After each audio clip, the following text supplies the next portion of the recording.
Port Charles is about to be rocked to its core, again.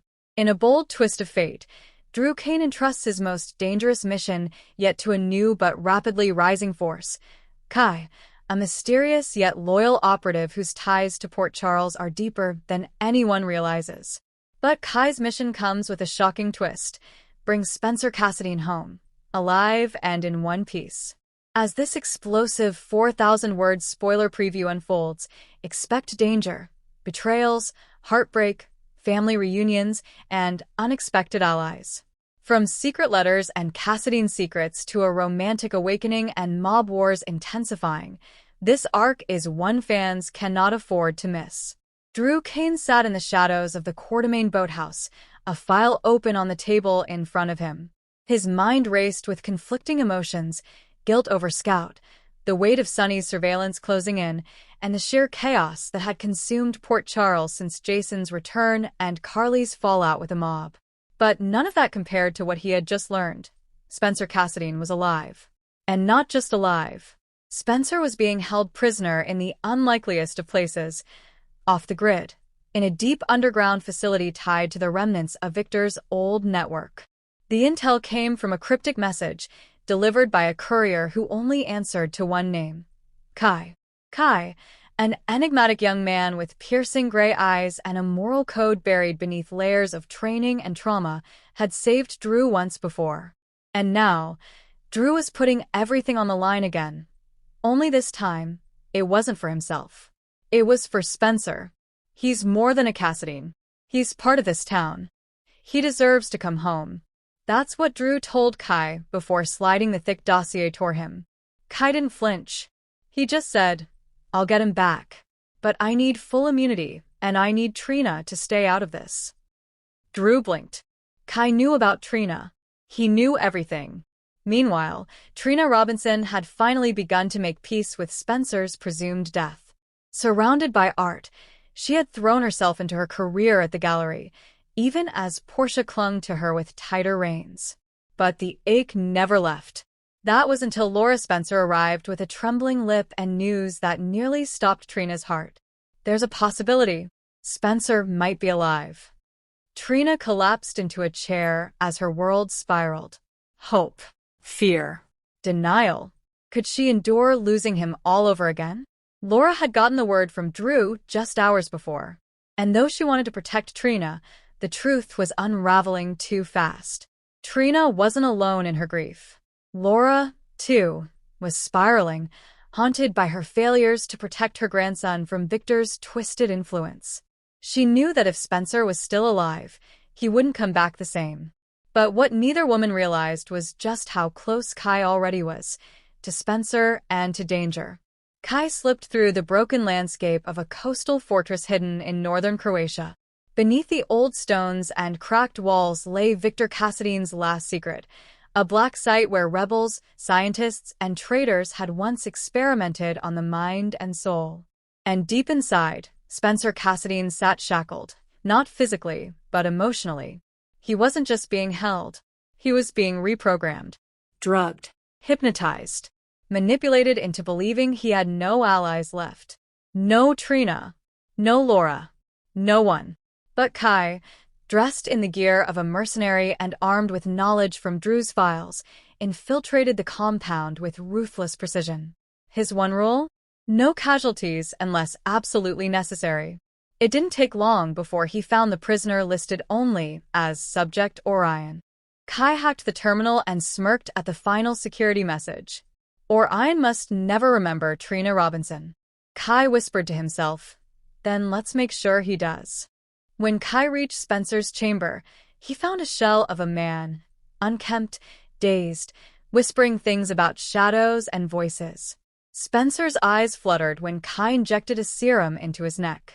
"Who are you?" "Someone Drew sent. Someone who knows you don't belong here." "Where's Trina?"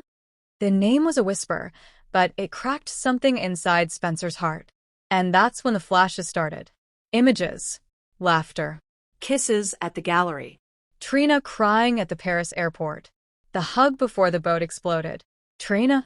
It was enough. Spencer's strength surged back. But the escape wasn't easy. Alarms. Gunfire. A narrow corridor collapsing from explosive failsafes. Kai and Spencer barely made it out through an underground tunnel, dodging pursuit from a rogue faction tied to Victor's ideology, the Sovereign Dawn. As Kai and Spencer disappeared into the wild, Port Charles was unraveling. Drew was under pressure from both the WSB and the FBI for going rogue. Carly had confronted him, furious he didn't tell her Spencer was alive, and even more furious that he used someone like Kai. "You've seen what Kai can do," Carly hissed. "You think you can control that? He's not Jason. He's not even you." But Drew had no time for lectures. Laura was spiraling, Trina was on edge, and now Ava had gotten wind of the truth. Ava wasn't about to let another Cassadine play dead and return to destroy the balance of power in town, especially not if it threatened her standing with Nicholas. Meanwhile, Sonny was suspicious. His enemies were moving, and he knew Drew had unleashed a weapon of his own. "Find out what this Kai is doing, and what it means for me," he ordered Brick. It happened on a rainy Tuesday. Trina stood outside the gallery, the drizzle falling like tears, when a shadow appeared at the end of the street. Soaked, bruised, breathing hard. "Spencer." Trina didn't move. She just blinked. It couldn't be real. He staggered forward. She ran. Their embrace was wordless. Devastating. The kind that happens once in a lifetime. Their kiss stopped time. Portia screamed from a nearby car. Aura dropped the groceries in her hands. "He's back." "Oh my God."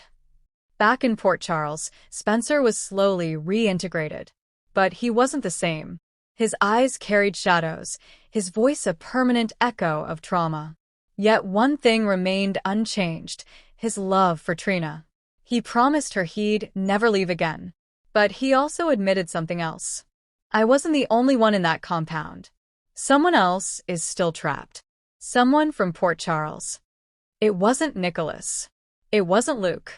It wasn't Victor. It was Morgan Corinthos. Kai had suspected it, but Drew had kept it buried. Now, Spencer insisted, they couldn't rest until everyone came home. But what Spencer didn't know was that Kai was already making plans for a second extraction, this time alone. No backup. No Drew. No Anna. And this time, Kai had a personal reason. Morgan had saved him once as a child. Spencer's return wasn't without consequence. The Sovereign Dawn marked him for death. Nicholas warned him to flee. Sonny offered protection, but only if Spencer agreed to stay away from the mob. Cyrus Renaud, watching from the shadows, saw opportunity in the chaos.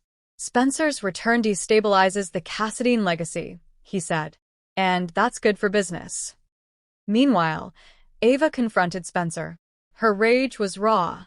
"You let us all believe you were dead. You let Trina mourn." Spencer's reply was simple. "I didn't let anyone. I barely survived." Even Esme, now reformed and raising Ace, trembled when she saw him. Ace didn't recognize his big brother. But when he reached for Spencer's hand, it shattered everyone in the room. Trina found herself torn. Spencer needed her, but she was still healing. Portia demanded she cut ties. Curtis begged her to give herself time. But Trina had made her decision the moment she saw Spencer's face. "I'd walk through hell for him, because he already did that for me." Together, they planned an exhibit at the gallery featuring Spencer's recovery journey. The town came out in droves. Alexis, Joss, Britt's daughter, even Sam. And in the shadows, Kai watched from afar, smiling, bruised, and already packing for the next mission. Before leaving again, Kai met Spencer one final time. "You don't owe me anything," Kai said. "But you'll need to be strong. They're coming for you." "Let them," Spencer replied. "But if they touch Trina, I will burn the world down." "Then you and I aren't so different." They shook hands. Brothers. Survivors. Warriors of Port Charles. Kai's real name is revealed, and he may be related to someone on the canvas. Morgan Corinthos. Is he the next to return? Spencer proposes to Trina in a private ceremony, but someone crashes it. Laura discovers a second will from Victor that could hand Spencer billions. Esme's memories return, and so does her darkness. Nicholas forms an uneasy alliance with Cyrus Renault. Kai receives a mysterious message. The girl is alive. You must find Daisy. Kai's mission wasn't just a rescue. It was a reckoning. Spencer's return to General Hospital reshapes the power dynamics in Port Charles, reignites love, reopens wounds, and teases future arcs fans won't want to miss. But as Kai disappears into the next storm, one truth remains.